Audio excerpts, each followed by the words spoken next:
the CEO of Notify Logistics, and Amelia Hopkins, the Executive Director, Somo Africa. And we've just been having a few things on display right here on the table. I don't know if the director will allow us to take a look at them, but there is so much from your organization, from, of course, entrepreneurs who are working with you. And I'll just start from, we've seen the cup, obviously. Good stuff, guys. Then we have what we call a leso back at home. Tell me about this lesson and the person making it. You mentioned a lady, right? Yeah, so Janet is the founder of Lumen Thistle, and they make silk and cotton products out of Kisumu. So this is one of our businesses in Kisumu. All right. And it's all hand woven by women in Kisumu, and they actually do everything from the production of the mulberry plants, where the silkworms come from, to the actual production of the final product. So this is silk? Yep, it's a silk and cotton mix. Okay, nice. We'll talk about the prices later. I have a few questions in regards to that. And we also have something else on the table here. We have hand wash, guys. Which camera? This one? This one? This one? This one? Yeah. So we have Glow Pop Organic. And it was made in where? Korogosho, you said? Yeah, so this is Korogosho in Nairobi now, and Judy is the entrepreneur there, and she produces all of her own hand washes, sanitizers, and other types of detergents as well. And it's peach flavor with all. Yeah. And you guys actually help them go through the process of creating such items with experts as well who understand the process of, this kinds of... Yeah, so we'll involve a technical expert if the entrepreneur needs it. In some cases, they already come with the skills to be able to produce their products. For instance, with Lumen Thistle, we definitely did not teach Janet or any of those women how to do that. That is all them producing that product. What we come in and do is provide the business training to help them be able to actually launch the business, and also help them with how do you brand and package and label your product in a way that is enticing to the end consumer. Right. And then we go to my favorite. Mine chili. too, actually. Yeah? Everyone who watches the show, especially on Fridays, we have a segment called In the Kitchen with Chef Manga. And we cook a lot with chili. And this is a special kind of chili. It has mangoes. I've never had chili with mango. Or rather, mango inch. I don't even know how to describe this. You will need to try it then. It's pickled mango and chili, and it's made by an entrepreneur named Jennifer in Githurai, and it is amazing. I put it on everything. I am not someone who is a very good cook. You put that on, and it makes it seem like I am a great cook. So if you ever come over to my house, plan to have that on your food. So who's made this? Jennifer. Is the founder of Scorch. Jennifer, Amelia here just sold you, so I hope you give a very nice, discount if at all you're going to be selling this to her. But yeah, good stuff. And smells amazing-ish. And then we have, oh my God, it's quite far. Here we go. Peanut butter, guys. If you are still buying your peanut butter in the supermarket, you need to switch. Bounty Nut peanut butter is way better than any of those brands you'll buy in the supermarket. So Rose is an entrepreneur out of Mathari, and similar to Jennifer, they both have a mission to support women in their communities to produce their products, and that's what she does, and she produces the best peanut butter in Nairobi. Okay, and I'm sure someone would ask this question, actually something that Waweru did ask earlier on. Are they KEBS certified, up to the standards that are allowed in the market to compete fairly with other products of the same nature? Yeah, so when a business comes into our program, they're not always KEBS certified. We help them with that KEBS certification, and the production facility that I was discussing earlier will help with some of that process as well, because the entire production facility will be KEBS certified, and we will be ensuring that all the entrepreneurs get the training they need to make sure. And you did mention that, because I was just going through the website, looking at some of the prices, and I'll just mention one that we can see right now. This leso goes for 2,500. That's a lot. That is a lot. But you help them find the market for this. Yeah, so it depends on the product. Some of our products are more focused on a lower income demographic of people. Other ones are going to be focused on a higher income group of people. But remembering that with every product that you're buying, the entrepreneur and their teams that you're supporting through purchasing that product.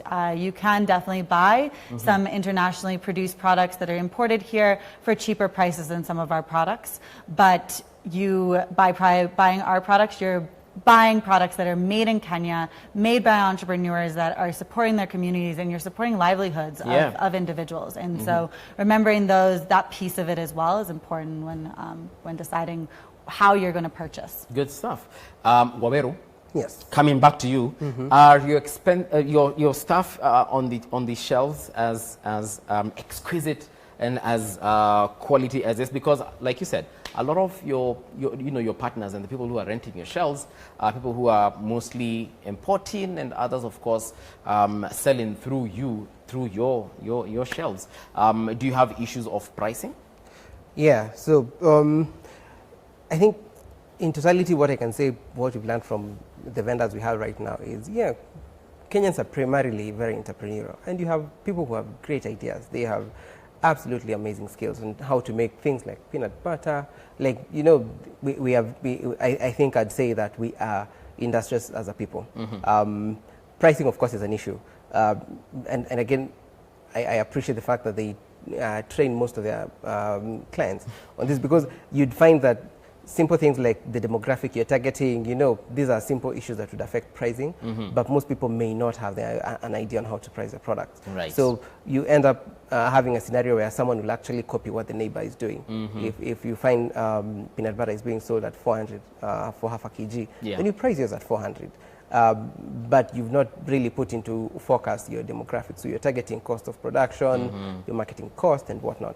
So I do appreciate the value of training to all the, especially people in small scale businesses, because the training is helpful. It allows them to actually now scale up more successfully. And as you mentioned, most people do not see their second, third birthday. Most businesses do not, primarily because of simple issues: business model, pricing. You target demographic. You cannot have a peanut butter that would target ideally every other demographic, from a person in Karen to a person in like this mango chili sauce. Yeah, growing up, these are not things we grew up with. And it tells you, because it tells you the demographic we came from. Our parents were not so wealthy, so these are things we later came to see them as we grew up. Yeah, but do you market for your clients? Oh, yes, we do. Like if now Jennifer, I think it was one of these ones is. That's Jennifer. This is Jennifer. Okay, so assuming Jennifer brought this chili sauce to you and she puts it on your shelf, she might market on her end on Instagram and Facebook maybe, but you guys also do the same, and you say when you come to Notify Logistics, we have chili, mango chili, we have hand wash, and we have peanut butter, and we have this beautiful mug. Yes, we actually try to help them out in terms of marketing. So one, the convenience of having many, creating a small community of small businesses, is that you get a lot of traffic, the foot traffic. Because everyone, as much as everyone is marketing, everyone is sending their customers into the shop. We get to give clients a very holistic shopping experience. So if you're coming for peanut butter, if you want a shoe, if you want a dress, you'll probably find them in our shops. Wow. And as a matter of fact, actually, this Friday we are opening our largest shop yet, which is here in town, in Nairobi. And the same thing, we are talking of over 600 small businesses in one location. So it gives you a lot of, the shopping experience is very holistic. So you guys are a supermarket? It is actually a supermarket of small businesses. You'd find almost everything from peanut butter to, and it just tells you about the creativity of Kenyans, on one part. But also we have an e-commerce platform, notify.co.ke, where now we post all their products and we try to also market them. So did you have a Black Friday sale? No, we didn't. Are you going to have Christmas But yes, we offers? do. We actually have the new shop we're opening. It will have a one-week Christmas sale. Things will be sold at incredible discounts. We're doing it in conjunction with all the vendors we have in that shop. All right, let's take a look at what you are saying on WhatsApp once again. Here we go. Hello K24, I'm an educative program there on business and finance. How can I get in touch with Somo Africa to help me in my business? This is Rogo from Narok. Well, Rogo, do stand by because we'll definitely be giving you their contacts. Nani mwingine ako hapo? Nimeona mtu anaongelea juu ya savings. Hello, Waweru. How much is it to rent a shelf for Somo? Can they fund a vision to start a company? Well, Waweru, sorry, is that Waweru or they're asking Waweru? Okay, but I guess, Waweru, they're asking you if they can rent a shelf, number one. Yes. So can they? Yes, they can. The price is we charge 3,000, but size hey Christmas we're giving it 2,500 per month. Hey, shadi Christmas plan. Nani mwingine? From savings is the best way to finance a startup considering the risk of failure. Dennis Embu. Thank you very much, Dennis. All right. Good morning. Awesome discussion. I'm learning a lot. How much does it cost to rent a shelf at Notify Logistics? And do they support vendors to sell? Okay. Thank you. Good question there. So if I come at that offer you've said for 2,500, so what am I getting exactly? Is it like a shelf, just a 1 meter shelf? Am I getting like a shelf? No, it's with actually very many spaces. It's a small shelf. I think it's about 3 feet, which is about a meter, and 1.5 feet. So a meter is like that chair from top to bottom. Actually, yeah, this would be an ideal shelf. Okay. Then here it allows everything in there. Yeah, it allows you to display your products. Yeah. But we also have extra storage space on the back end of the shops. So storage is where you can put a bit more of a product. So the shelf acts as a display point. So when a customer is coming to shop, they get at least a view of almost everything that is in the shop. So if you're selling shoes, you may not be able to fit a lot of shoes in. But you can put at least a red one and a blue one and a green one and tell someone that this is what we have. You can get it. If you want a pink shoe and it's not there, we'll actually go back to the storage and bring you a shoe. Okay. Yeah. And then so this 3,000 is per what? Per week? It's per month. Per month? It's a monthly cost. You pay 3,000 shillings per month. You get a shelf. We have shop attendants, so you don't need to be in the shop. We will actually take them through your product, so they'll be able to sell on your behalf. We have someone to manage your deliveries at the end of the day, and then you have an inventory management system, and we recently now launched the e-commerce platform. Okay. Yes. Nice. So someone was asking if you can fund a company. I don't know what they're talking about. Maybe, I don't know their company or what business model they have, but perhaps, just like he has explained, you can. This is how much you can get. But I remember you said that they can get anything from 0 to 200,000 in terms of funding. But what if their idea is so huge, like Trump would say, so huge that it needs like $1 million bob, like it's hugely. So first with the initial piece of the question, we do fund businesses at the stage of just. You have a vision for something you want to build. You do have to go through our training program first, so it's 3 months of training before you would get to that stage where you can actually pitch your idea for investment. So that initial application is getting you into our training program first. In terms of the different, obviously businesses have different needs when they're launching. Some just need some bulk raw materials, some need one machine.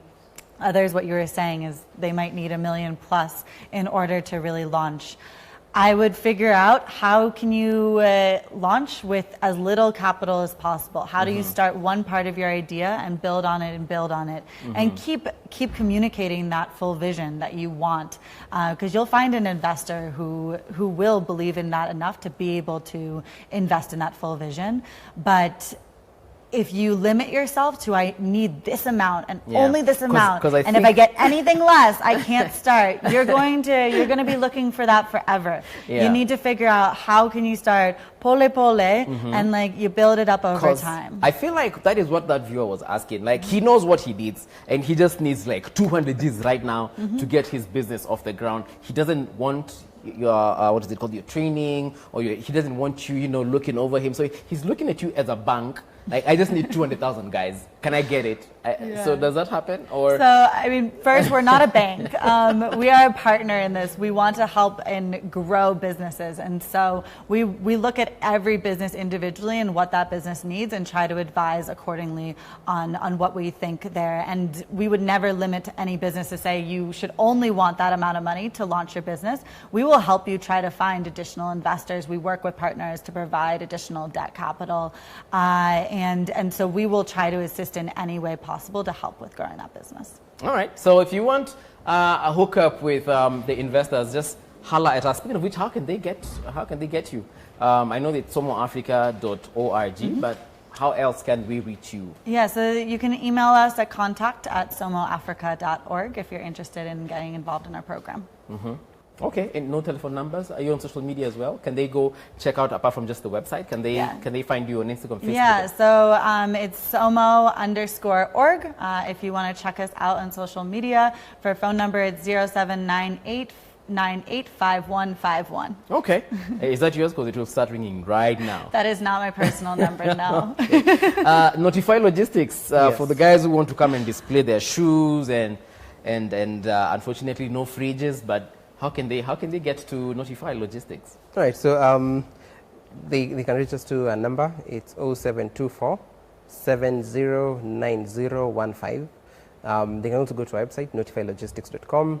Social media, Notify Logistics, Instagram, Facebook, Twitter, Notify Logistics, at Notify Logistics. All right. Yes. And also, if you really want to get in touch with them, in case you didn't get those details, you can always reach to us and we'll give you the contacts. Can they get, once they go to Somo, they can get all these products online? Our shop is right online, and you can purchase any of these products right there. Yeah, and will they be delivered?